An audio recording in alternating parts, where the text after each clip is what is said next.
Hey, welcome back to the Metro Icon Podcast. I'm your host, Shawn Kay the Showman, and we appreciate you guys tuning in. Do me a favor, just real quick, if you can go in, make sure you guys have that subscribe button pushed right below this video. Follow DIA Media Pro for all the episodes that are going to be coming out. But of course, check me out on my platforms, my website, the www.theshowman.live. Or go to my Instagram at Shawn Kay Doitall under the name Shawn Kay the Showman to get updates of upcoming shows and events and everything that's going on. We just came off a very beautiful day yesterday. Pilar finally got her smile makeover from Dr. Osama Siddiqui from a $10,000 smile makeover raffle giveaway that I happened to win and was able to fulfill the promise of fixing my beautiful fiance's smile that has been a dream of hers. And you can learn more about the story. She talks about it through my social medias. But whichever case, we're very, very happy. And her spirit is on a whole cloud 9+. So whichever case, where you guys can catch me every single week, hosting bingo karaoke Tuesdays at the Library Bar from 9 p.m. to 1 a.m. In downtown Fort Worth. And then now on Wednesdays, starting tonight as this episode is being released, at Scout inside the Statler Hotel. No longer on Thursdays because of Thursday Night Football. We are doing bingo karaoke now on Wednesdays from 7 p.m. to 11 p.m. And in case you guys don't know how bingo karaoke works, bingo numbers are read with every karaoke performance that comes to sing on stage. Anyone playing bingo for free has a chance to win gift cards to the establishment that they are at that they can use towards their tab that night. All right? So hopefully you guys come through because bingo karaoke is always a time. Other than that, let's go right into this episode where I talk to one of the luckiest dudes in the DFW comedy game. His skills are definitely undeniable. He is a fantastic comedian, definitely making serious waves in the somewhat short time he's been doing comedy. But I happened to be in Austin on the Monday that he got picked. And we talk about that whole experience. We talk about his process and experience through the show, getting on the show. His episode was released just 2 weeks ago, so you can still catch it. But whichever case, we talk about his day-to-day and his journey leading to where he's at right now. So go ahead, turn your speakers up. Here is my round one with the DFW comedian, CAIN. Oh, the stuff is really fresh.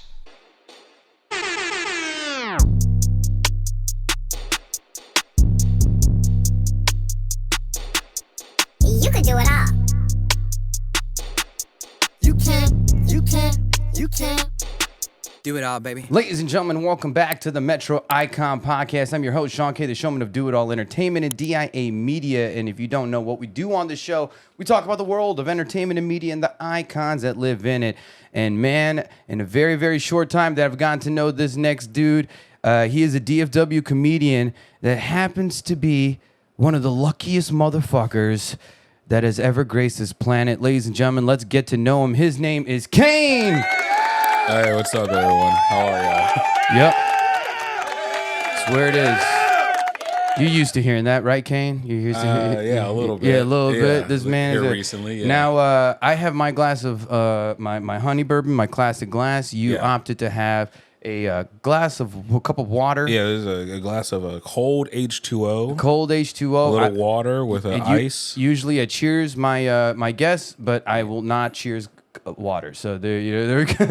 Well, I will. There we go. And I want to thank your daughter for being so gracious of allowing me to use her cup. Yeah, I know. Look at that, and it's one of those cold responsive. You know, like it turns different colors. This isn't mine. I didn't bring this. She let me borrow it. Yeah, so, she definitely, and she has a stamp too, so you don't forget whose cup that is.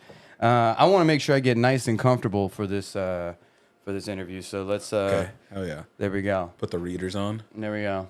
You know, prescription. There's prescription air lenses. That's what it is. CAIN, thanks for coming through to the humble abode. And I don't know what your podcast experience is like. Have you been on a couple of podcasts before? Yeah, I've been on a couple. Okay, yeah. For sure. And so we recently met for the first time in Austin. Yeah. And that was a few weeks ago. In person, yeah. In person, right? And so we definitely had the opportunity to try and get to know each other. Right. You were heavily on my live, and I want to bring that up just because it was unbelievable, y'all. Okay, so go ahead and talk about the last time your experience and your reasoning to go to Austin in the first place. Go. Okay, so again, we had never met in person. Right. I had heard rumblings of your name before, and I was like, That's what I prefer. The Yeah. rumblings of my name. I was like, oh yeah, Not even whispers. I was like, I've heard his name before. Mm-hmm. I know of him. And I went to Austin just for like my birthday weekend. Mm-hmm. So like everyone knows. Oh, so happy birthday! Happy belated birthday! Yeah, thank you. Yeah, 27 years on this earth. Gang, gang. Everyone knows in comedy, just like Kill Tony is like a major opportunity. Yeah. Whether you agree with the show or not, the humor behind it. Right. It's a huge opportunity if you're Yeah. able to make it on. Yeah. And I have a Monday through Friday day job. I can't just take Mondays off whenever I want. What do you do? I build airplane engines. What the fuck? Yeah, that's my day job. No shit. Yeah. All right. So Monday through Friday, 6 a.m. to 2:30 in the afternoon.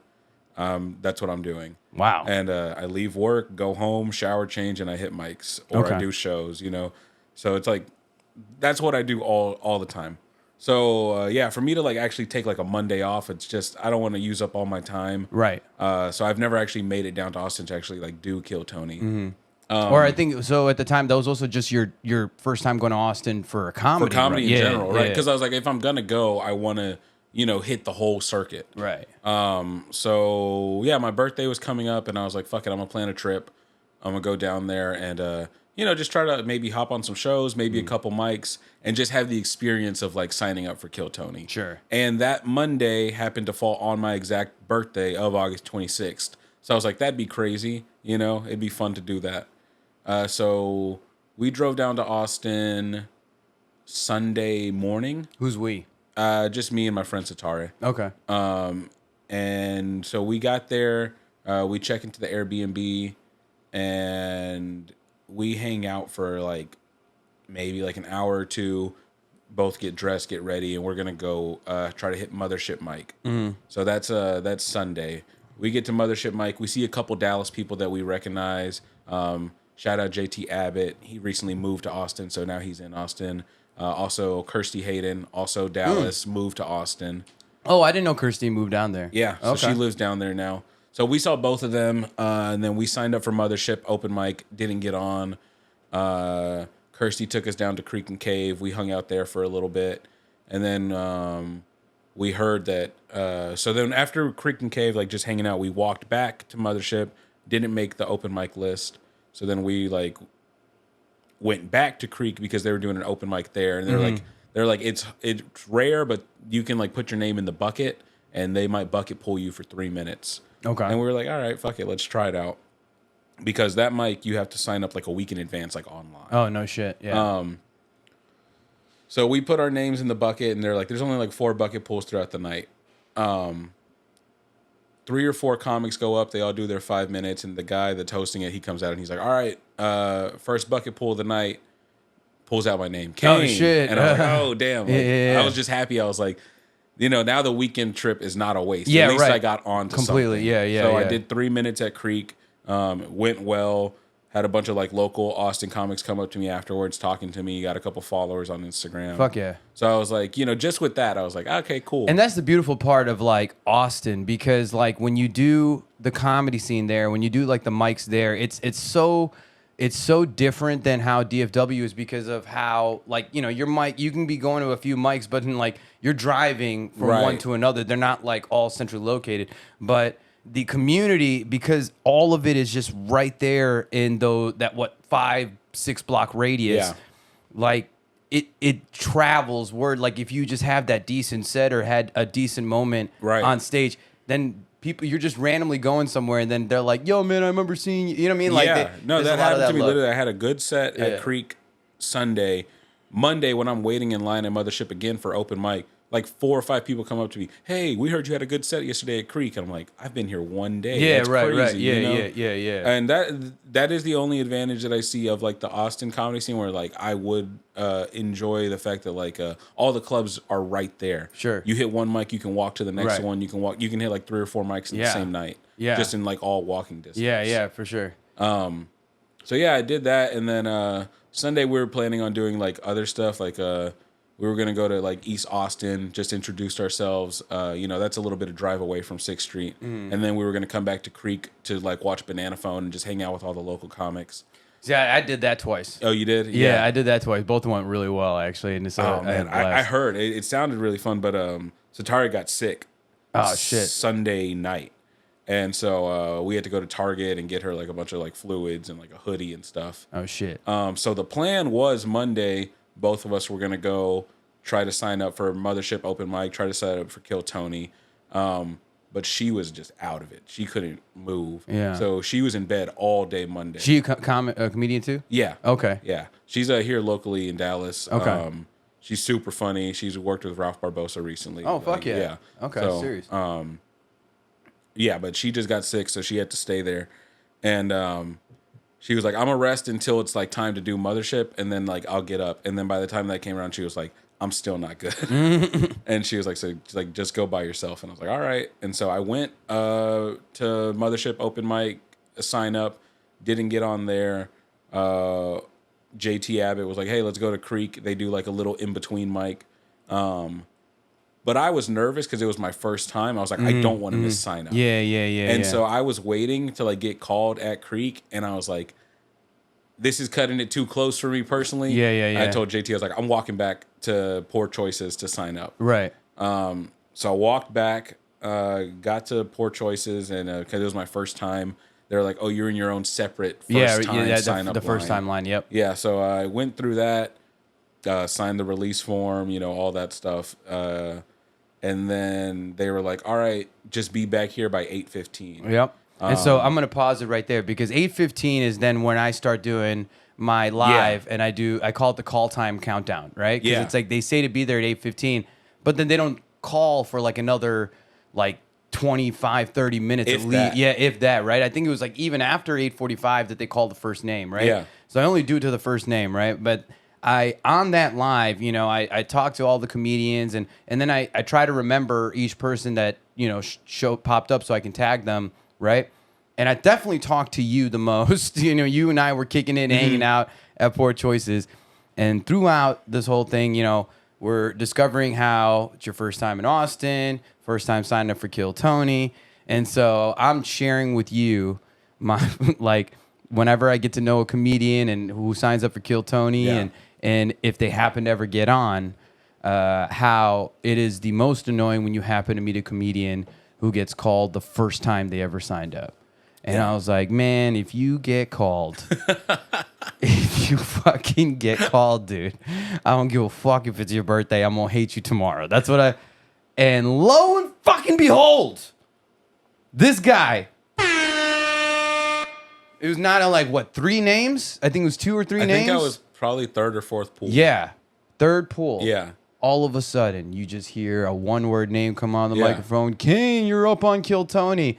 I was outside, and I yelled, get the fuck out of here. I was like, are you fucking... But at the same time, though, I was fucking hype. I was just like, holy shit. Like, I called this dude out and trying to, like, be like... Almost putting in, like, it was like... the jinx or like whatever. Yeah, putting it in the universe. Yeah, putting it in the universe, and I'm just like, oh, if it happens, but like, oh, it's probably gonna happen. This lucky motherfucker, or whatever it is. But either way, man, I saw you, and I'm like, I can't believe this motherfucker got called on this first time. So you walk up. So now we're at this point. Well, okay, so yeah, even before that, I didn't realize it wasn't until 8:15 that I had to be there. You're right. I didn't know what time the show started or anything like that, right? So at this point, it's what, like 6:30, 6:45, and I'm like, oh shit, I don't got to be back till 8:15. And my buddy John, he's my best friend from high school. He drove down like literally just for the day. And so I called him. And Is he from? He's from around here? Dallas. Okay. But he was like, "Oh, you're in Austin for your birthday," because I had told plenty of people about the Austin trip 2 months prior, but like no one showed interest in going, and I had told him too. But just, I guess he forgot about it. And so once he realized, oh, you're in Austin, he just drove down for the day, like literally just to hang out. Wow. Yeah. So shout out John. Hey, shout out to John. That's a good friend right there. But I called him and I was like, hey, I don't got to be back till 8:15. Let's like go get a slice of pizza or something. And so he came and picked Went me to up. Ropolos or whatever. So me and him have ate a lot of pizza together. That's like, beautiful. We went to New York back in like 2017. That's all you do there. I think we had like 32 slices in 3 days. Goddamn. Like we went to like all the spots there. So we've had a lot of Austin pizza. And I forget the place we went to this trip. And I feel bad, but it was really good. So Wait, was it the place next to Shakespeare's in between? I Mothership? did try that, but I tried that one by myself. That one was really good. Yeah, Ropo, yeah. That they're like known. Okay. Yeah. So Yeah, we went there, or I went there. He was somewhere else, and then together we went to a different place. Right. Okay. But I don't remember the name of it. But yeah, we just ate, and we were just like talking about it, and he was like, "Yeah, man, I hope you get on, whatever." And I was like, "Yeah, me too." And then so he dropped me back off, and then that's when it was like 8:15, and you had started the live. And I remember, you know, I'm from Dallas. I've been working in the Dallas scene for almost 2 years now, doing stand up. So like I know a lot of Dallas people, Yeah. or at least like names of or faces, Right. I don't know anyone in Austin. Yeah. Well, I mean, I know a couple people, but they're not the people signing up at like Kill Tony. Sure. You know, I know Liz Splat. She's a door person at Yeah, Mothership. yeah. Me and her went to She's a elementary beast, school yeah. together. Oh, what? We went to elementary school together. Oh, no shit. Yeah. Okay. So like I know her. Okay. Jordan J. He was a Dallas dude, moved to Austin. I know him. I tried to hit him up to hang out. He was in Arlington while I was in Austin. interesting. So I was like, that's hilarious. And Yeah. we just like switch spots. Yeah. So like, as far as like the Austin people, it's like those are the people I know. It was like Yeah, it yeah, wasn't yeah. like I could just like, you know, hang out with them. So when I got to the bar, I saw you and I saw Judah Z. And I was like, cool, here's some Dallas people I can hang out with. Yeah. So yeah, we all hung out. You got on the live, and again, I had never done this before. I don't know the process, and so I'm asking Judah. I'm like, "Hey, Judah, when do they call the names? Do they like make a big a deal about it?" And he was like, "Yeah, the dude is gonna walk in and like get on the horn, say the name, and then like you have like a couple of like seconds to like basically claim your spot." Yeah, you have like pretty much like 10, 15 seconds. Yeah. Yeah. And so they were also premiering the new episode of Kill Tony Yeah. at the bar, like Yeah. as we were watching. And Which I didn't want to watch it. Because Right. I'm like, I need something to watch on my drive home. I'm like, I don't Yeah. want to fucking pay attention to this shit. so I'm waiting to hear the first name because I'm like nervous. I'm like, I don't want to miss my opportunity. Like I don't even want to drive down here for nothing. And so I'm sitting there waiting, and I'm just like standing there watching the episode or whatever, right? Judah like walked away for a second, and then like 10 minutes later he comes back, and I'm like, man, when did they call the first name? He goes, they called it 5 minutes ago. And so then I got more nervous because I was like, I didn't hear it. yeah. I was like, I didn't hear anything. It definitely wasn't you, you know, and that's the thing is like that's the funny part because when they do call the name, most of the comedians are yelling the name too to see if Right. anyone's gonna respond. But So after that, I got scared, and I was Yeah. like, I need to lock in. yeah. And so I like got right by the door where they were like calling the names, and I was just like watching. Yeah. And I was like, I'm not missing any more names. yeah, no doubt. And so they came in for the second like name or whatever. Or maybe it was the third at that point. I think it don't was the second. It remember. had to be the second name because I think you had to been the third name. I think that was called. I was third or fourth. I can't remember. Yeah. But I remember when they called the second name, I saw them say it. Like Yeah. I saw the guy come in, Yeah, cool. say the name, and I was like, cool. Yeah. Now I know exactly what to look for. Yeah. But I was like, damn, I still didn't get picked. And so I walked around the corner and I found like a little nook by myself, and I prayed. Yeah. And I was like, hey, God, if this isn't meant for me, that's fine. But if it is, like, let's make this happen. You know, like I don't want to come down here for nothing. If I'm supposed to be doing this, if I'm supposed to be here, let it be known. Yeah. If not, I can accept it. That's fine. We Yeah. can move on. You know, I'll drive back home. I still had a good weekend trip. but I would really like to get on. yeah. And then I just walked back around, and like not even 5 minutes later, that's when they called my name. Which is insane. And are you like, would you consider yourself a pretty religious person, or is it Not religious? Yeah. So I grew up very Catholic. Yeah. I went to Catholic school. Yeah. Kindergarten through 8th grade. Okay. That's where I met Liz. But here recently, I'm like becoming more like in line with everything, more spiritual. Yeah.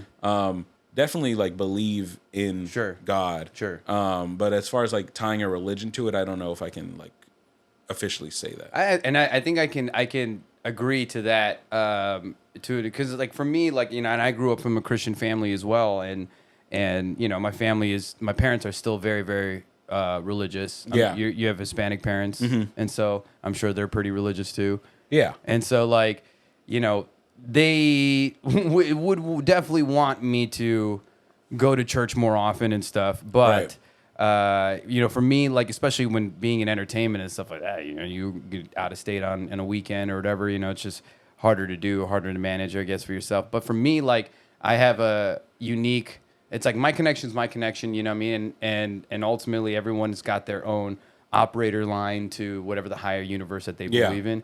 But for me, it's kind of like, you know, my time praying is literally more to say thank you, and kind of in the same retrospect. Yeah, it's a gratitude thing. Yeah, it's more gratitude than anything, but like, I'm not contingent on things happening in my life based on the prayers that I make. You know what I mean? So it's not like often, but you know, every once in a while, you're just like, let me talk to him real quick. Yeah, you got to be grateful. Yeah. You know, Yeah. you got to, you know, just be happy that you woke up. But this moment happens for you, and it's just kind of like, holy shit. I feel like, does that further stamp? Oh yeah, yeah, 100%. Kill Tony brought you closer to God, and it's like the most unchristian show in the world. Well, and that's the thing where it's like the irony, dude. There's been so many moments in my life where I'm like, it wasn't even me asking like God, like, let me be on the show. It was just like, if this is meant for me, if like, this is meant for me, if I'm supposed to be doing comedy, like, show me some signs. Yeah. But I mean, I don't think God can answer that. I think that's on you. I think you're the beholder of what you're willing to put yourself through. Yeah. Right. Well, see, my personal thing is like, yeah, for me personally, I do think it's meant for me. Yeah. But I'm like, you know, sometimes I'm like, is this cool with you? Yeah. You know, is this what I'm supposed to be doing? Yeah. I think it is. Yeah, but so like you're at this point, and then they call the name. You walk up to Cole. So they call the name, right? And I'm like, that's me, whatever. Like, I'm excited. The guy's like, all right, cool, let's go. And so we walk outside, and I see you, and I just hear, CAIN, what the fuck? What the fuck, CAIN? But it switched to the dab. I'm like, go kill that shit, dude. You better fucking kill that shit, bro. So yeah, because I would have been disappointed if you went up there and like bombed or did not have it. Right. You know what I mean? Like, you get the opportunity, and then if you bomb, I would be no, like, fuck, and CAIN. because like I said, like I planned on doing this trip like 2 months ahead of time. Yeah. I had been like working that minute for like at all the mics for like the past couple months. Yeah, trying to like make sure it was ready and tight. Yeah, man. Look, you preaching to somebody who's now about to try his 13th attempt. Yeah. To go on Kill Tony. Trust me, I've been sitting on this damn minute, but at the same time, it's the same thing. It's like it was a joke that I had already burned. Like you posted. Yeah, and it was like a little 30-second clip. Yeah. Got like 30 something likes on Instagram or whatever. I was like, that's fine, you know, whatever. But I was like, whenever I decided like I'm gonna do it, I was like, all right. I took that joke and I was like, I can just add 30 to it. Yeah. And that's what I ended up doing. But yeah, so they walk, and this is the negativity, you know, in life. Yeah. As I'm getting walked over, I hear people be like, yeah, go kill it, whatever. Like all the local Austin comics are excited. And then I hear one guy go, I hope you bomb. And I was like, that guy's never getting up. Yeah. Or if he does, it's not gonna. It won't be positive. Yeah. You know what I mean? I feel like you gain what you put out. Right. And I think a lot of motherfuckers are so unaware of that. And so, you know, blessings to that fuck. But But I mean, like, okay, what is like you're walking across the street, you're you're getting closer and closer to the comedy mothership. Like, Yeah. what is going through your brain, your body? I pull out my phone and I'm texting almost everyone I know that I just made it on. Yeah. Because I know they're about to take my phone away. Yeah. So I'm like, I'm going to let them know because I know my phone's going to be gone for the next like 30 minutes probably. And they're just going to have to like sit in silence, be like, what's going on? Yeah. That's a good cook. Yeah. So I pulled out my phone. I text my sister, my brother-in-law. This is one group chat. One group chat was my sister. That's how you got to do it. Yeah. Ain't nobody you don't got the time fucking individually fucking cater a message. So yeah, the group chat was my sister, my brother-in-law, my cousin Junior. I think that was it. I think it was just them in that group chat. And I'm like, I made it on, whatever. Yeah. And my cousin Junior's a huge Kill Tony fan. Oh shit. So he's going crazy. Yeah, he's hype. The other group chat was my group of like local friends here in the Dallas comedy scene, at least the ones I'm super close to, and that's Peyton Payne, Kenny Lee, and Taylor P. Solid fucking comedians. So I text them, just made it on, and they're all going crazy too. And then the other person I text was Satari because she was homesick, and she was asleep when I sent the message, so she didn't even see it. Right. But yeah, so then do that, and the guy's talking to me the whole time. You nervous? And I'm like, no, I'm not nervous. But in my head, I'm like, I'm nervous. Yeah.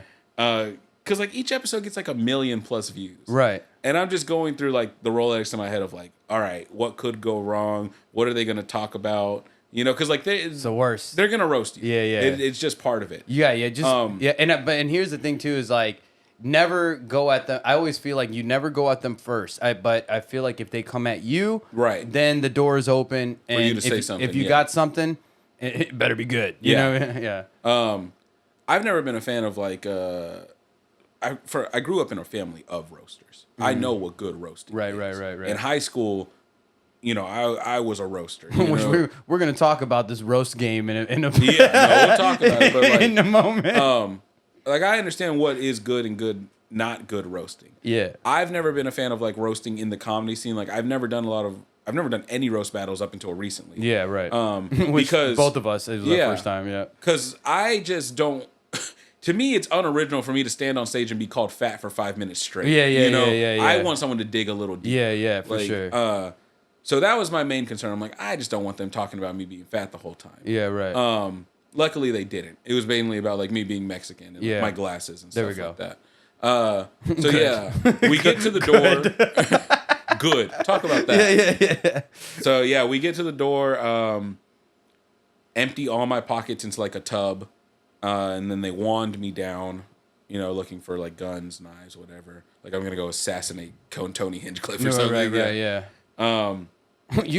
I wouldn't be surprised though. to be honest, I wouldn't be surprised if there was somebody had some sort of fucking intention, motive. You know what I mean? It could have been somebody, maybe not even on the show, that just doesn't like his output or whatever. Right. Or very well could have been somebody on the show who just fucking got obliterated. Yeah. You know what I mean? Yeah. So then they do that. And they're like, all right, you're good to go. They walk me backstage, and the guy that got his name pulled before me was like up. And they're like, we don't know how long this is going to last. And also, Cam Patterson was like right there next to me. No shit. Yeah, and he was like going through notes on his phone. Yeah. And they were like, it's either going to be... I got to meet him that Monday, actually. Oh, really? Yeah, like he was walking in the street. Yeah. And so I was standing right next to Chupacabra. Like right in that, like next to the wall, you see a few comedians. Yeah. I think Ivory Jones like hangs out there and shit. And then I happened to see him walking, and I'm like, holy fuck, Cam Patterson. And I'm a huge Cam Patterson fan. And I was almost gonna meet him when he did a show at the Addison Improv because he put a Tharva B on that show. Yeah, I remember that. And I don't know if you heard about the whole... Yeah. So I was at TK's at the open mic that Thursday. Okay. And Arthrava was telling me, like, yeah, I'm about to go to... Wait, what'd you just call him? Arthrava? What's his... Artharva. Artharva. Yeah. Sorry, Artharva. My bad. No, it's okay. It's not the first time, won't be the last. But anyways, so that whole beef, or not the beef, but like that whole Reddit situation or whatever. The misunderstanding. Right, exactly. And Atharva just posted his round 2 episode. What'd you call him? Atharva. Oh, I thought it was Arthrarva. No, Atharva. Atharva. Yeah, Atharva B. But like, so like I was kind of part of that whole thing. Because I even posted about it and tagged Cam Patterson. Cam Patterson responded to me, like messaged me, and then also reached out to Atharva. And then either way, like realized it's just like a fucking crazy coincidence that he happened to say this joke that Atharva had. But it was just so odd. Like, the first off that like, this is a joke that like, first time meeting Atharva, seeing him on stage, he's had this joke. Like, it's like one of the first jokes I've ever seen him do well with, right? It's also the only joke he's ever like posted. Like, he doesn't post his comedy material, and only one that was that one that he had posted. Yeah. And so, and then the fact of the matter is like Cam Patterson never knew Atharva before, but how he set up the joke, like the verbiage, the premise, you know what I mean? Like, it was so eerily similar. So it was just like that very rare instance where it's like, there's no way that this was like he heard him say the joke and he's like, I'm gonna say it now. You know what I mean? Yeah. Like it. So, anyways, puts Atharva on. I was supposed to go meet him, but then we had a family situation. It was right after we moved into this house, and we had no AC in the house, and like I was already out for the night, and the family was like dying, so I had to like fucking go back just to try and like get them to where like we went to my parents' house and shit like that. So I didn't get a chance to meet him, but then I saw him on the corner, and I'm like, yo, Cam, what's up, dude? Shawn Kay, man, you actually responded to me, to my Reddit post with that shit with you and Atharva. Yeah. And he's like, oh shit, what? You know, so we like clapped it up. And then I was like, hey man, I just want to say, dude, you a class act motherfucker. I don't care what they say about you, you know? And I'm like, what? You put in Atharva on that show, man. I was hype as fuck.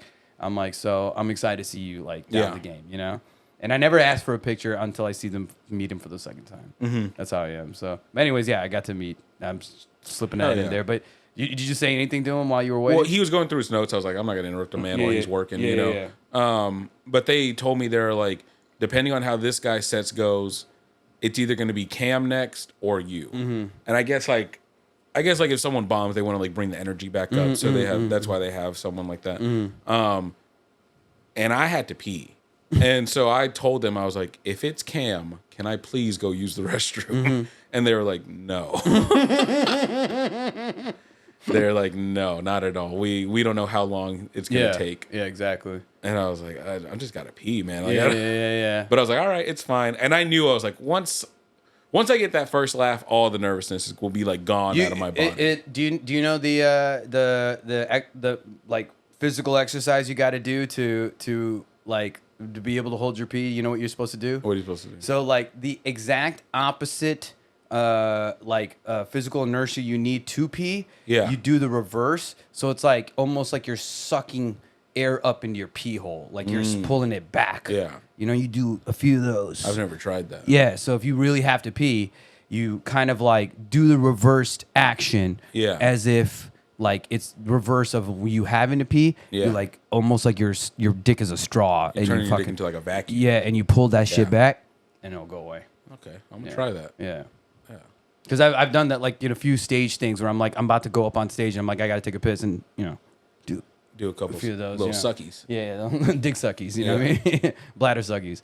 But so did you? Well, I mean, so your episode hasn't yet to be released. No, it which hasn't. will be beautiful because when this episode is released, you should have your Kill Tony feature. These should be coming out around the same time. Yeah. So it'll be beautiful if it's the same week. That'd be great. I'm gonna try and map it. If it's not, if you're not featured this coming Monday, I don't think it's this Monday. so then if it's the following Monday, that's when the week that this episode will be released. So it'll be awesome It will. for the show because that gets 4 views. You know, things lines up. Hopefully the Kill Tony bump if it plays its dividends on the outside. Affiliations. But yeah, so like I'm just backstage and the dude that's up is he's doing his thing. It's going fine. Like I'm just listening to the interview portion. I don't know what his minute was. like do they have like a TV that No, you're live literally behind the so curtain. you just hear it live. Oh shit. That's gotta be reeling too, man. It is. Yeah. And I'm standing there and you're seeing just like all the people that work at Mothership walking through. And, But yeah, Cam came through the curtain at one point after he had like finished going through his notes, and I was just like, "Hey, Cam, what's up?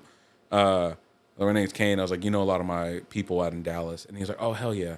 And I was like, "All right, well, you know, Good talk, bro. that's it." You know, like I don't know. I'm not one to be like, "Hey, man, big fan." You know, like let me get your number. You know. Yeah.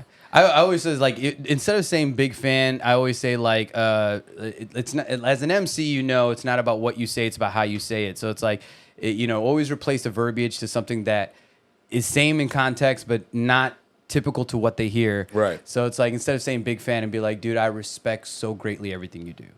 You know, and you say something like that, it always takes somebody in that caliber who and they're like, oh man. You know? Yeah. But either way, like, so you went after Cam Patterson then? No. Or you went before him? Oh, thank God. Yeah. So then I would have been fine. Yeah. Yeah. Look at that. Look at this fucking motherfucker's confidence. Fuck yeah, I love fuck with it, dude. So yeah, they were like, yeah, it's either gonna be you or Cam next. So then the other dude comes through the curtain, and Tony's like, all right, another bucket draw, and they're like, it's you, and I was like, all right, cool.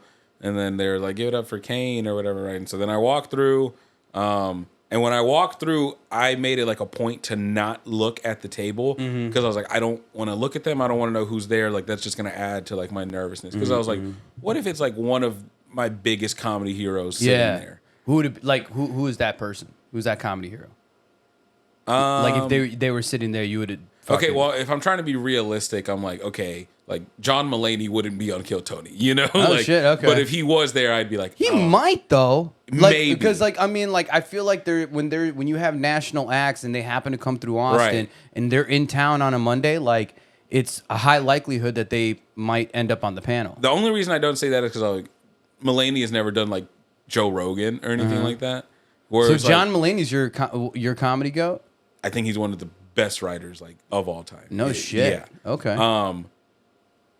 But like someone more realistic would have been like if Neil Brennan would have been there. If even like if Shane Gillis would have been there. Like that would have That's been, a likelihood too. Yeah, that's likely. Yeah. You know, so like for that I was like, I don't want to see it. I don't want to know. I just want to do my minute. Right. So I did my minute. It went well. Went very well. And then once I did look over, it was Red Band, Tony Hinchcliffe, Sam J, and Greg Fitzsimmons. Okay.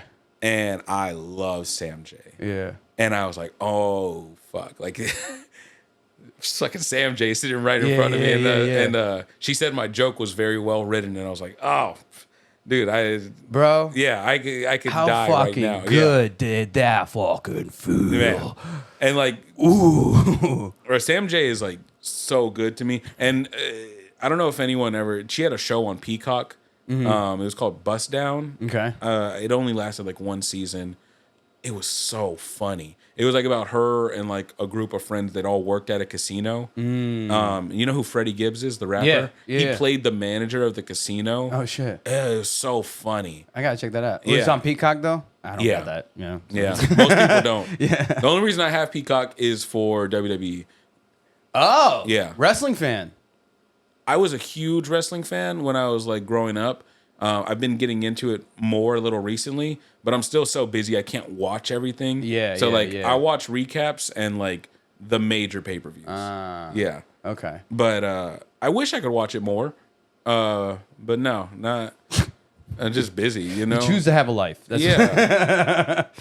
But okay, so like you get through your set, things go well. Right. You get love from one of your comedy greats that you see know, and highlight so well. Was there any point? And I don't want to. I'm not trying to spoil. I don't want to spoil anything before the episode comes out.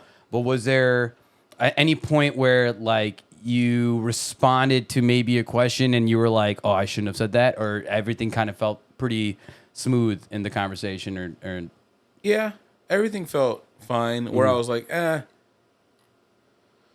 maybe this will get me in trouble, but like, I didn't lie about anything. Yeah, you know, right. I was just talking about my life. But like, you don't think that like there was any information maybe you exposed? Because people lost their fucking jobs from being featured. Oh, really? On Oh yeah, dude. Yeah.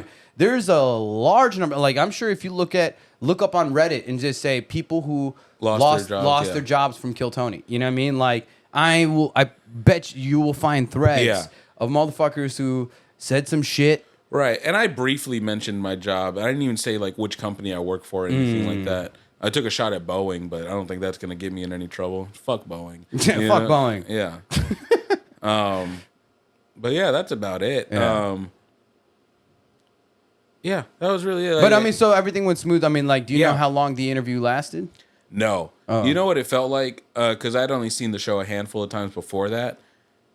You only see it from like this angle, like being in front of it. Yeah. To me, when I was up there, it felt like I was watching an episode of Kill Tony, but it was with a VR headset. Oh, and the like person you- filming stood up and walked on stage and like and looked you're just around. looking around. Yeah.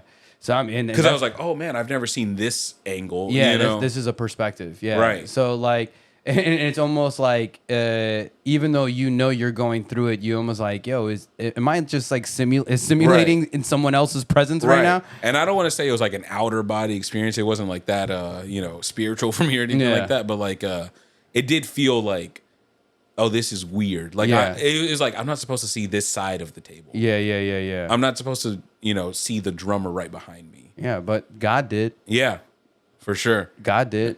Yeah, Khaled. it was crazy. It was crazy. It was cool. It lasted, as long as it did, and then they walked me off.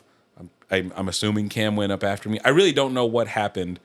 Like, once the interview ended, he just like threw me the big joke book. I caught it, walked off, gathered my belongings from the tub that they had, and then walked back across the street. And, Did you when you grabbed your phone? Did you like? It was full of messages. Yeah. From like everyone being like, What the fuck? yeah. My cousin, who is a huge fan of Kill Tony, he's watched it every episode for years. Yeah. Did not realize that the show was not live. Oh wow! So he was like, "I'm it's watching." It's so funny how people don't even realize how they're like. He was like, "I'm watching right now. I don't see you." Yeah, you dumbass. And my sister's like, "Where is it streaming?" And I was like, "In 3 weeks." Oh the shit! Well, Christmas gonna come early for all of them. Well, I mean, first and foremost, fucking congratulations. Thanks, man. I mean, just regardless of being picked, but taking the opportunity and showing the fuck up the way you kind of have in the DFW comedy scene. So again, like me and you met for the very first time. Yeah. That Monday, but I have seen, you've heard rumbles, Right? But I've seen you physically placed on a lot of a large stream of comedy shows and with a lineup where I'm like, oh man, this is a damn good lineup. And when you see that enough, it's easy to tell and be like, this dude's got something. Like this dude's definitely got really something good talent to bring to the game and knows how to deliver it.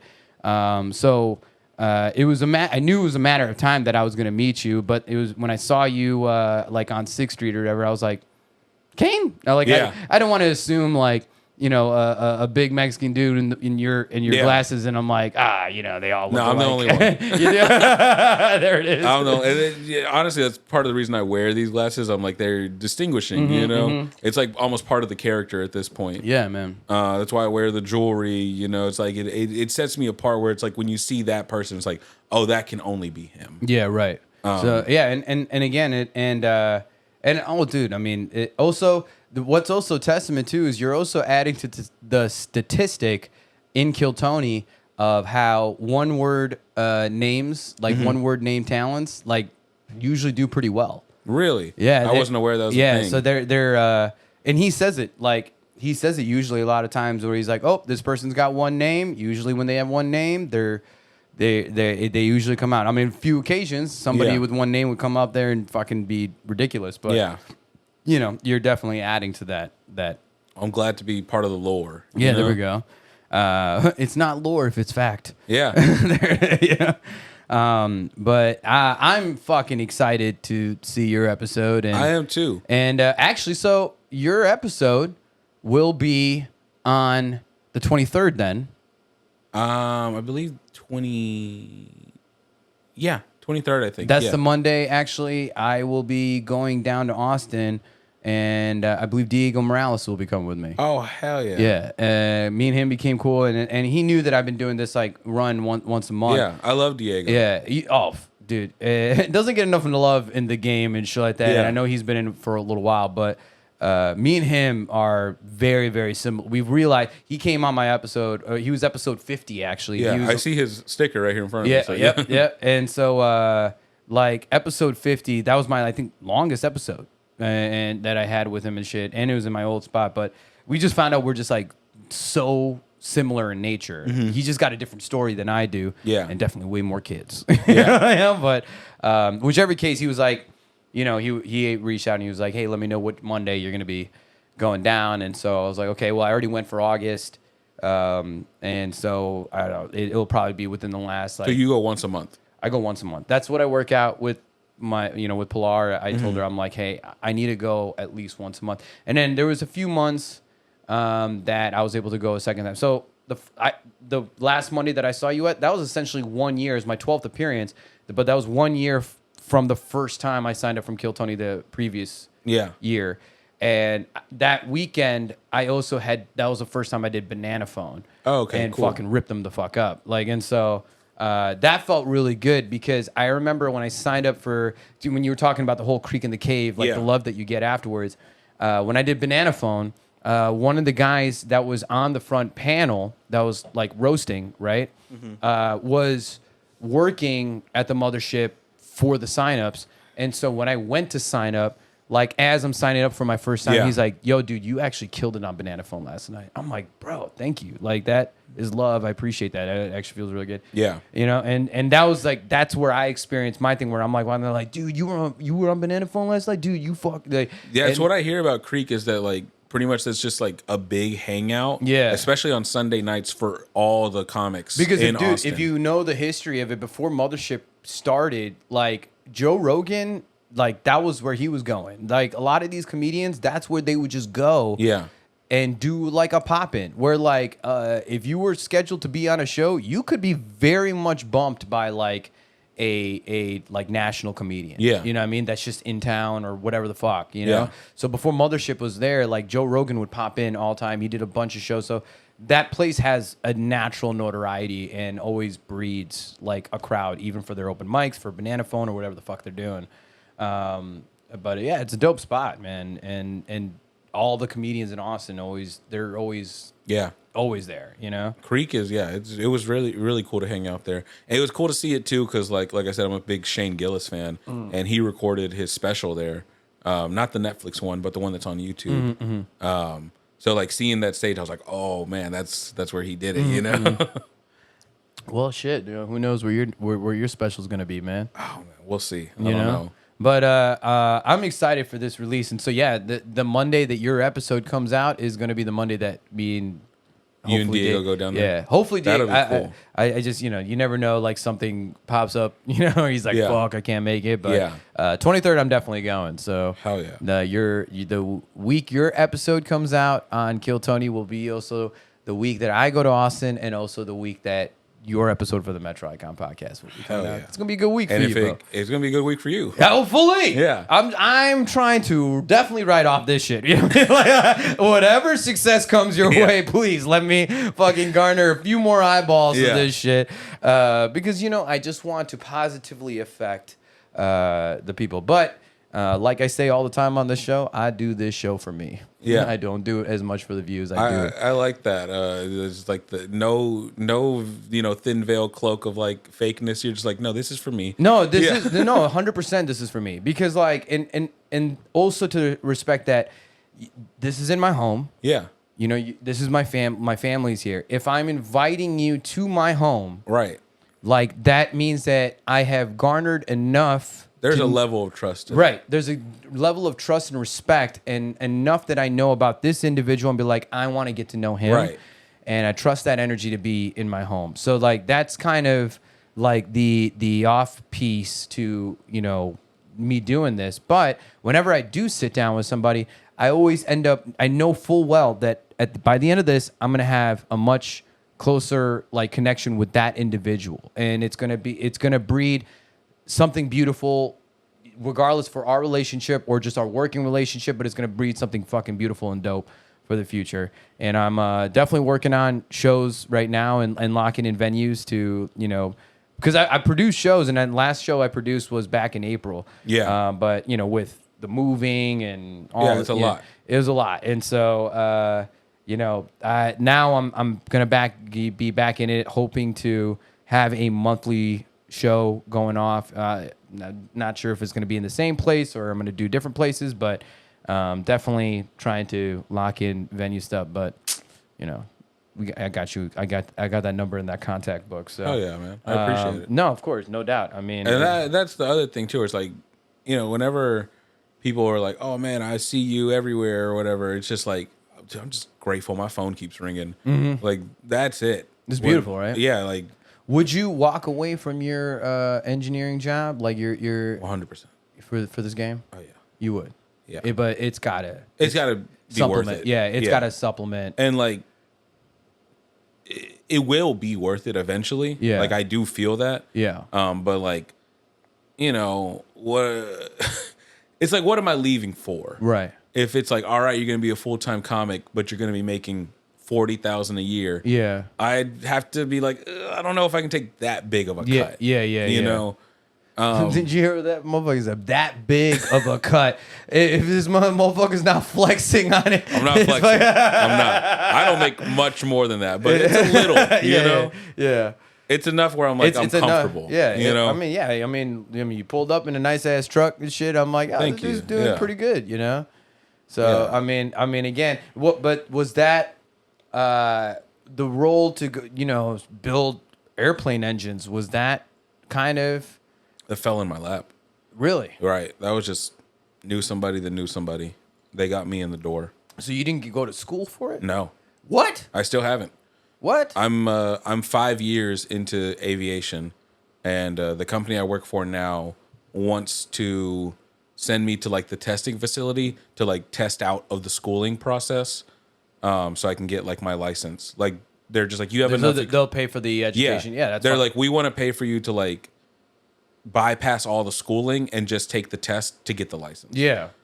So I'm in the process of that right now, which I'm not. Once you get the license, though, does your pay change? It increases a little. That's good. Not a lot, but Yeah, like, but I mean, still. yeah, they bump anything is you. better than nothing. Yeah.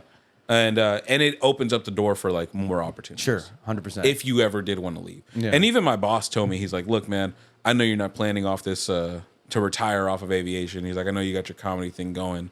He's like, but we would like you to like get your license officially. And I was like, all right, man, like, you know, I'll play ball. Anything to keep my job. Did you go to college? Kinda. Yeah. I did. And then I was like, this isn't for me. All right. And then so like I went to college for like 2 years. What? So you just like showed up in classes that you didn't pay for? I would show up to the school. I wouldn't go to the classes. And I'd call it studying. I'd study on my laptop. Like I'd watch a lot of comedy stuff. And I truly do think like that shaped like my style that I have now. So wait, hold on. I wasn't doing stand up at the time. Why would you need to go to fucking I was keeping up a facade. I was lying to everyone in my life. Oh, wow. Yeah. Wow. No, nobody knew. Wow. And for 2 years, I was supposed to be getting my associates. So where were you doing this? El Centro Community College, Where's that? downtown Dallas. Okay. Bro, dude, I was a finesser, man. Oh, like shit. through the school, if you were like enrolled full time, they gave you a free bus pass. I figured out how to make the fake version of it, and I would use that on the dart. Whoa. It would get me to the school. I'd get to the school. Everyone knew me. Everyone thought like I was their classmate. Because I would still go to like the first day of class. Just to be like, oh yeah, I'm enrolled in these classes. I had access to the school's website. I would look up when the scheduling was. You know, all my fake classes were real classes in the system. But I mean, so what was? I knew my teachers. Yeah. I knew the students that were in it. Like I knew the curriculum, everything. Was this out of like fear of disappointing your family or Yeah. okay. 100%. Okay. Yeah, but I just knew I was like, this college thing isn't for me. Okay. You know. Which is so okay. It is so fucking strong to have that sense of awareness, especially after high school, because I went to college, I graduated. Yeah. I'm not like boastfully putting it out. I don't even know where the fuck my degree is, to be Right. honest with you. Like, I think I did find it recently in the That movie. one? It's a karaoke Yeah, championship. yeah. The only other graduating degree is from Second City when I did their improv program. Oh, so hell I yeah. graduated from the Second City improv program. That's badass. That's where I started in comedy, is doing improv. That's so that's cool. what I'm trying to. Yeah. I want to produce a show that is stand up, but actually brings realms of improv into it. You know, because I also love doing things within the game that kind of go against. Let's call it like the prejudices, you know what I Yeah. mean? Like there's a lot of prejudice from stand-ups to improv, right? Right. Like they see it as like corny and you know what I mean? Like, or like, oh, you need a whole team to fucking, you Yeah, know, to be funny, Yeah, to yeah. be funny and shit like that. But like, and I said it before on this show, I'll say it again, and I'll say it quick, but like, you know, stand-up is always for just the individual who's doing that. But improv, I don't care what industry you're in, fucking do improv. Wherever, Yeah. find your local classes, do improv. It just will open your brain and will. It get just teaches you quick thinking. yeah, quick A to thinking. C thinking. Yeah, but you want to know what it actually teaches you the most? How to listen. Right. It teaches you how to listen. Take in information. Bro, yes. It teaches you how to properly listen to what's coming towards you. Because I'm that type of guy that, like, before his scene even starts, I have this whole idea, be like, oh, this will be funny, and I want to do it. But then somebody else talks. So you better yes and that shit. Yeah. You know what I mean? And you have to. That's the important thing about improv is it's not about you. There it is. It's about being this scene has to be Mm-hmm. funny. So if your role in this scene is building someone up to be funny, you got to execute that role. It's not about you. right, absolutely. See, I mean, you get the principles, man. Shit. Yeah. No, I did improv. Oh, you did? Yeah. Where at? Dallas Comedy Club. Okay. Yeah. Like, was it for a class or you just? I was on the teams. Oh, Yeah. no shit. Yeah. How did you get on that? Auditioned. Oh, no shit. Yeah. Oh, I'm not on their fucking newsletter. I guess I gotta. Yeah. I gotta No, put look myself into out it. there. I would definitely. I'll gotta get you look in. into I'll put in a good word. it. But my guy. Yeah. Yeah. I know that name's gonna go stronger in 2 weeks. So like it's gonna fucking come strong. It's strong now, Yeah, man. there it is. Come on, look at this fucking guy, bro. You cannot deny the confidence that this man has. But it's confidence and not cockiness. And do not mistake the two. Yeah. No, 100%. Yeah. But yeah, so after the 2-year stint college, I was like, hey, you're supposed to have an associate's now. You're supposed to be transferring to a major university. So I took all the fake documents I had ever made. I typed up letters of recommendations on my own. Oh shoot. I submitted all my paperwork to SMU. What? And SMU offered me a full ride scholarship. What the for fuck? My last 2 years of college in Yo. their like engineering program. Listen, if we're not uncovering the true mastery of the game from this man CAIN, you know what I mean? Like, wow. Yeah, and then I got caught. Well, okay, talk about that. How? SMU, Further investigated. they hit up El Centro and we're like, hey, do you have like official transcripts? Yeah. Because we just have the ones he submitted. Yeah. We don't have like any of the official ones Right, that come right. in the envelope and Right, stuff like right, that. right. They asked me first, and I was like, yeah, I can get some. And I tried my hardest to like scam that. I got the envelopes, I got the stickers, I had the whole Photoshop program ready to go. I just couldn't get the official transcript paper. Because if you know anything about like transcript paper from the school, it's like prescription paper from a doctor. It's right. like it has like a heat sensitive section to make sure it's real. Yeah. It's anti-copy proof. Yeah. Like you need that actual paper or like they'll know. Yeah. And I could not get my hands on it. I tried everything. Wow. And so they Did you try the black market? No, I didn't. See, you didn't try. I didn't try everything. Yeah. Well, I needed it within like a week. Oh Right. shit! Yeah. So, yeah. And that them rush fees in the black market, Right. You know, they'll be We all getting know you. how those go. They be getting you. So I wasn't able to get it, and they eventually just reached out to El Centro. Yeah. We're like, hey, can you send us this guy's like official transcript? Like, who is this guy? And so once they sent them over, they were like, oh, no, you are getting into this school. Yeah. But You're gonna definitely have to pay extra if you want to. You wasted our time. Yeah, you're gonna have to pay extra now. So yeah, I got caught. Got kicked out of my house for like 2 weeks. Whoa, no. It was a lot. What did you do in those 2 weeks? Just slept on couches and shit. Just thought a lot. A lot of thinking, you know. Where did you do this thinking? So the first week I stayed at my cousin's baby mama's house. There it is. And then the second week I stayed at my grandparents' house. There it is. The reason I wanted to go to my grandma's from the jump. But they live across the street from my parents. Oh shit. And so I was like, I don't want to like be outside and see them, you know. Bro, like, you're gonna have that fucking high velocity chocolate coming from across the fucking street and shit like that. So the second week I stayed over there and I was like, I don't know, I was just contemplating in my head because like I mean, at that point, I had already wanted to do stand up. I'd actually already tried at that point. Oh, so okay, all right. But I wasn't in it yet. This is a fair segue then. So, because you know, I do like to ask the comedians like, what was the catalyst that got you into stand up comedy? Was it this like exposure of failure? No, I grew up watching a lot of stand up. Well, even before that, I have an older sister. So you always knew you wanted to do it. No. Oh, I didn't know until like. Not even know that I wanted to do it. The first time it like popped in my head, the idea of it was like sophomore year of high school. But like, okay, so growing up, I have an older sister. She's 4.5 years older than me. I have an older sister, 4 years older than me. Yeah. So she would, we'd pretty much just watch whatever she wanted to watch. So like movie nights, it would always be like whatever she picked. Bro. And so in the 90s, it was a lot of the comedies from the 90s. Yeah. We watched Dumb and Dumber.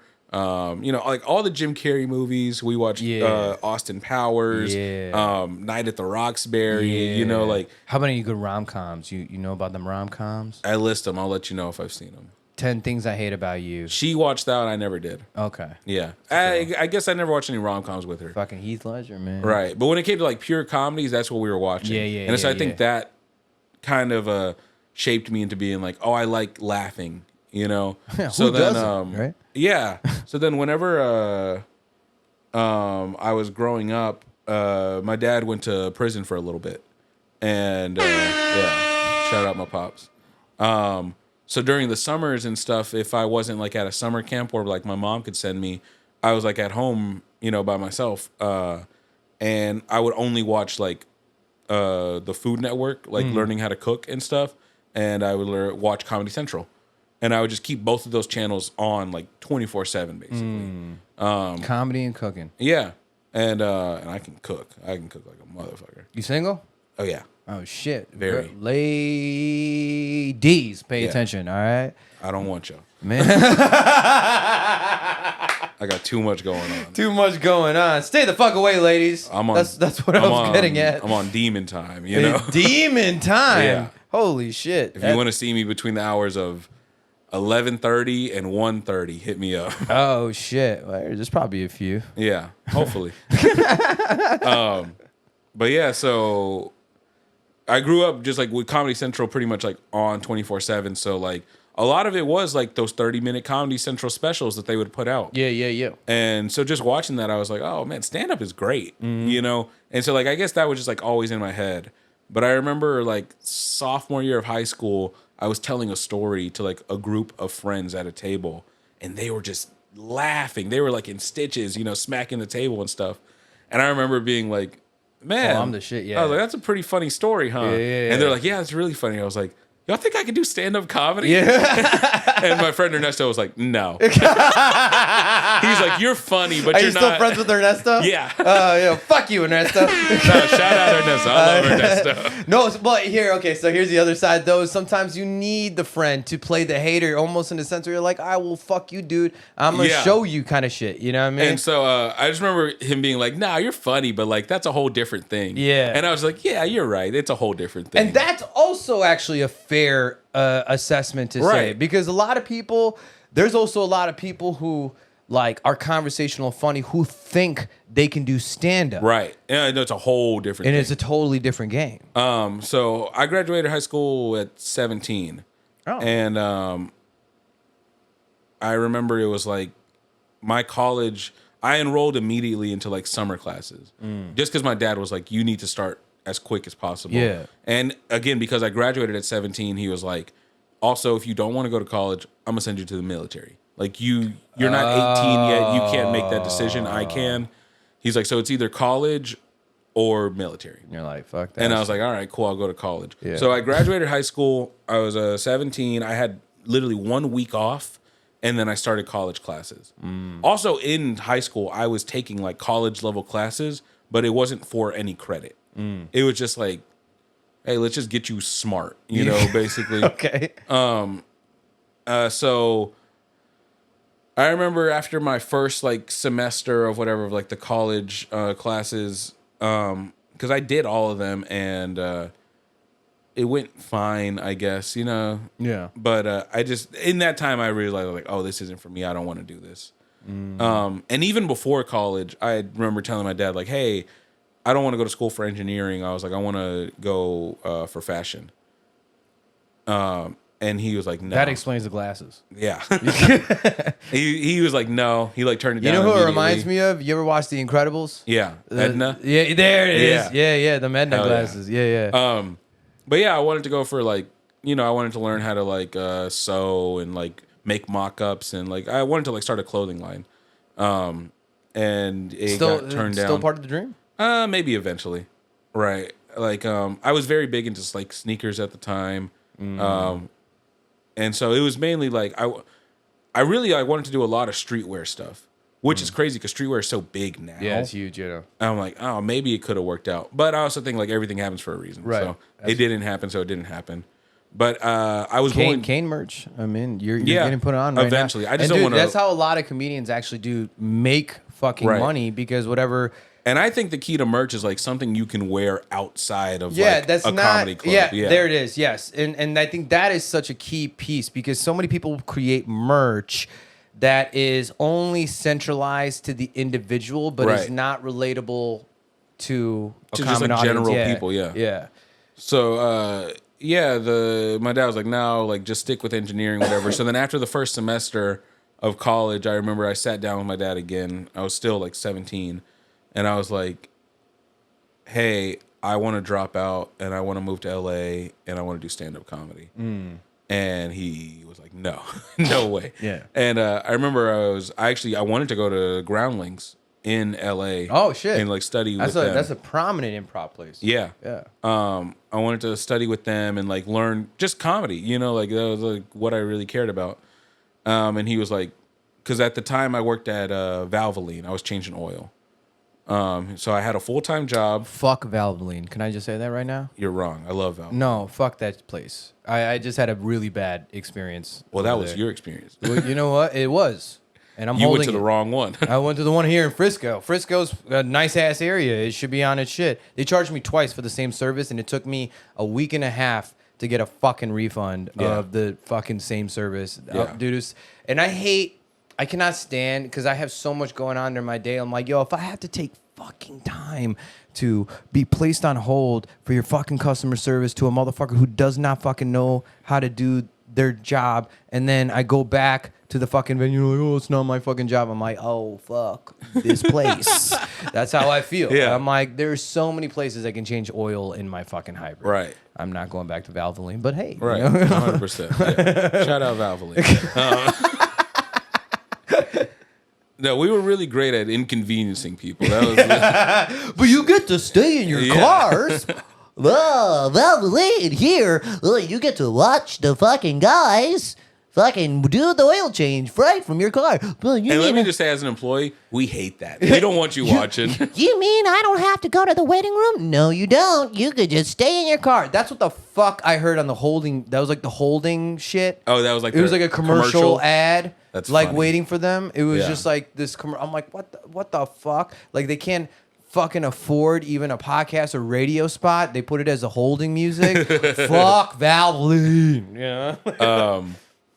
But yeah, I worked there, and then I worked there full time, or maybe part time. I don't remember. Oh, by the way, I also do see you in a Valvoline uniform. Just Oh, I still have it at the house. 100%. I might put it on for you do Halloween look like, this year, You do ideally look like somebody who can change oil really well. Yeah.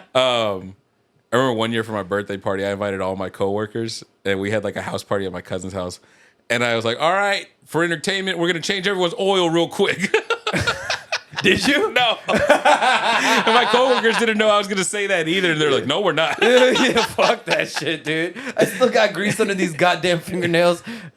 But yeah, so we, whenever that happened, my dad was like, yeah, you got a good job. Oh shit, the booty call coming in right now. Hold on. Let me just respond to this message real quick. You know what? You respond to the message. What we're actually going to do, let's go ahead and take a short break because the conversation's so been beautiful that we've already hit. We usually around 45 minutes we hit the break mark. It's over an hour in. So we're going to go ahead and take a short break. We'll be right back and close it up with this comedy legend in the making, CAIN, everybody.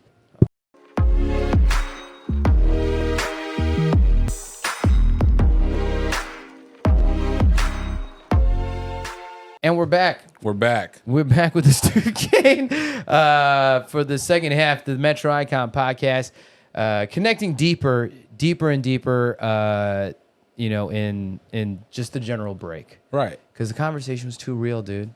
It was. It was getting so real. Too real for camera. You know what I mean? And Mojo's here. Yeah, I found a dog. Yes, you did. That's right. You found the companion of your dreams, an all-black character to stay next to you at all times. So, Mojo, hey, relax.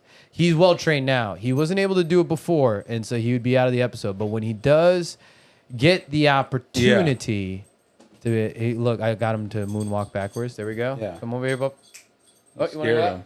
See? You might want to leave. Yeah, and he's gone. He's like, I got what I need. And see, that's how you do a quick guest appearance, you know. That was like in Family Matters when they'd have a guest and everyone would clap. Mojo. Right. That's right. He's our usher. That's right. Everyone knows me. They're like, why Mojo? I'm like, because I'm Shawn Kay the Showman. Right. What does it take to be a showman? Some mojo. There it is. So, CAIN, once again, we've dived into so much of like what you do and your journey starting to comedy and the recent developments that have been happening for you. What are some talk about some maybe some of the upcoming shows that you have coming up? This episode will be in 2 weeks, so if you have anything, end of the month, October. Let me check my dates. And then hopefully I'll have something viable in the next few weeks that I'm gonna be like, yo, CAIN, you available? Yeah. Sure. This will be coming out, what, 20 something? 23rd? 23rd. Okay. Billy! I got I have a production company. It's called... Children! Sorry. No, you're fine. Cerveza! Por favor! Cerveza, por favor! No, Mojo, you can't keep going backwards. I heard someone heard that. Oh, maybe they went for boba. God damn it. All right. You know what? This is what you're going to do. I would love for you to go ahead because the camera's going to jump right on you. So I want you to go ahead. You look into that camera and you plug my stuff. Let these people know right now, and then we'll go back in the conversation. But you let them know right now without looking at me. Where can they find you in the next few weeks and onward? Right. So I have a production company. It's called 26 Mafia. I produce a bunch of stand-up comedy shows throughout the city. Really every other month is when I do it. The next one coming up will be on September 20th. I don't think this one will be out by then. And then the one after that will be November 15th. And those are both at Dallas Comedy Club. That's probably the biggest thing that I care about. The other thing that I do is me and my friend Taylor P. We produce a monthly show at The Coop, which is a wine bar in Fort Worth. The Coop? And that's a free show. Hell so, yeah. That's the last Wednesday of every month. That's something else to check out.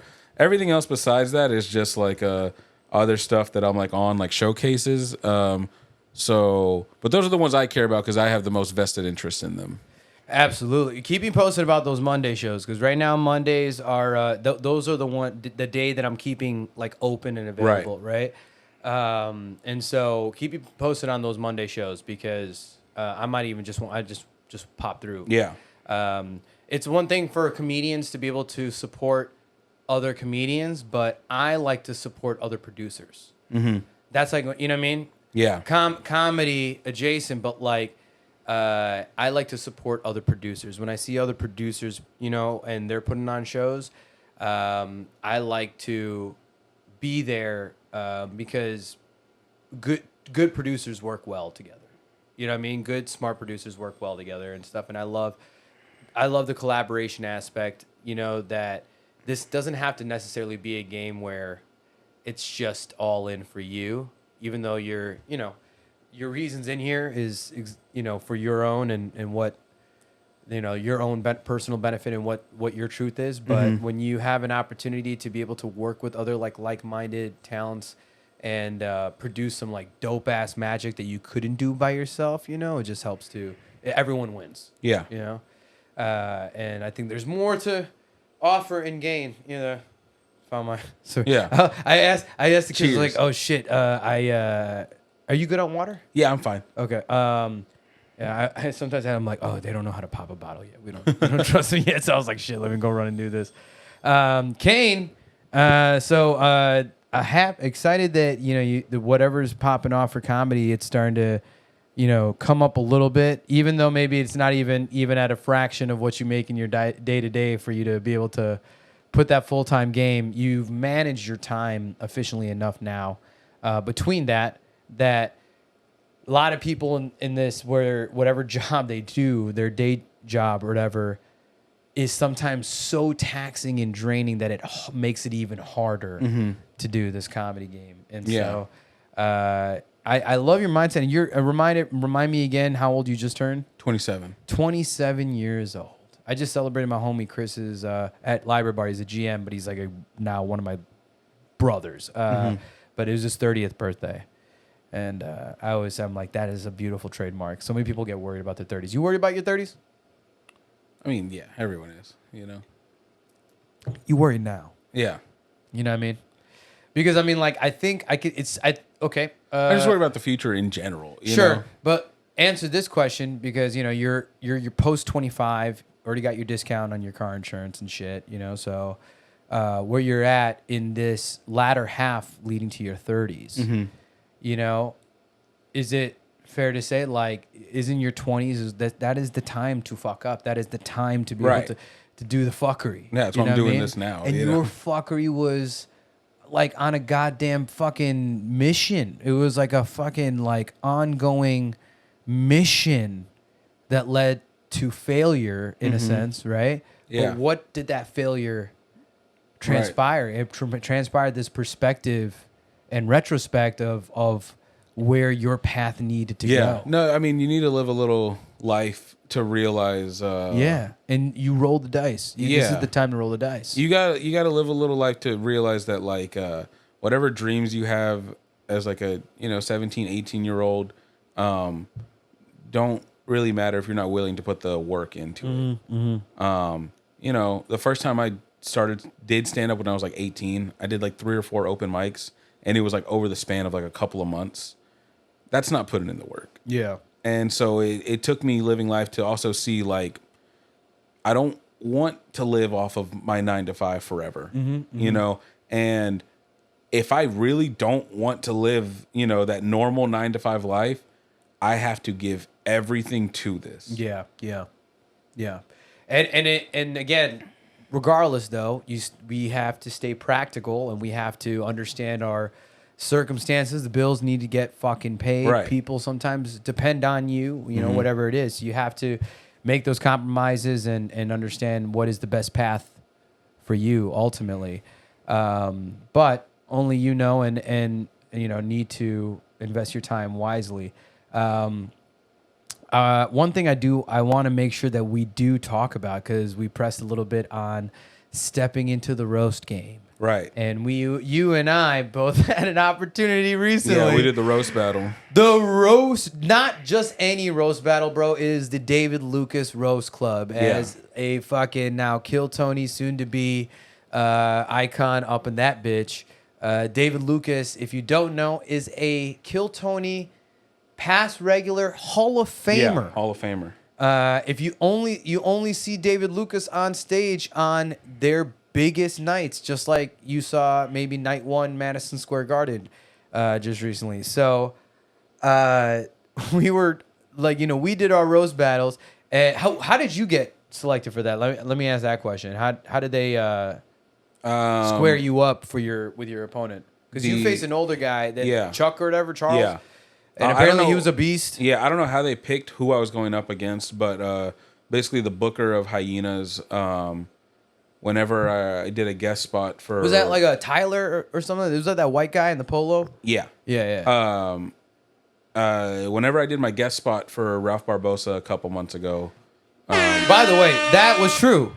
This motherfucker, in less, you said year and a half? Right now I'm like 1 year, 9 months. 1 year, 9 months. And that Barbosa show happened A couple months ago. You're right. So year and a half, about a year and a half. Yeah, about a year and a half into year and a half stand-up. in the game. Well after Raul Barbosa has very much established his name. What an honor. Yeah. What a fucking opportunity. You know what I mean? Same in the retrospect of Otharva being with Cam Patterson. Yeah. That's kind of the same, somewhat ball game as far as like jumping on a show. So I mean, like, again, testament. I didn't need to know who you were. I didn't need to know who you were personally before we got to this point now. Right.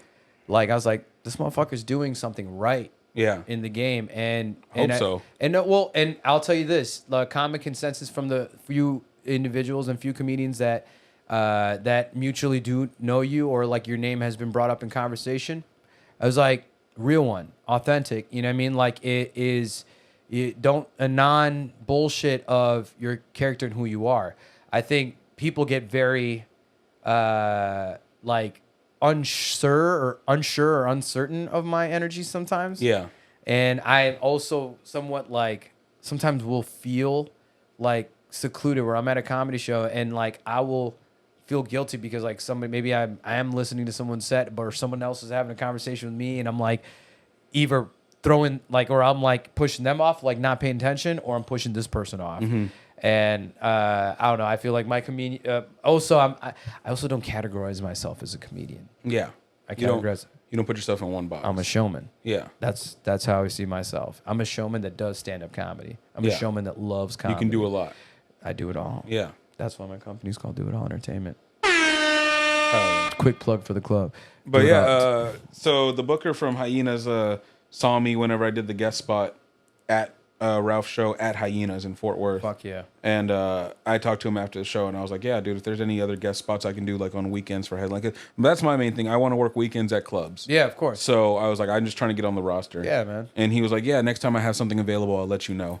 And I ended up seeing him a couple months later, and he was like, do you want to be on the next roast battle? And I was like, yeah, I'm going to take every opportunity I can get.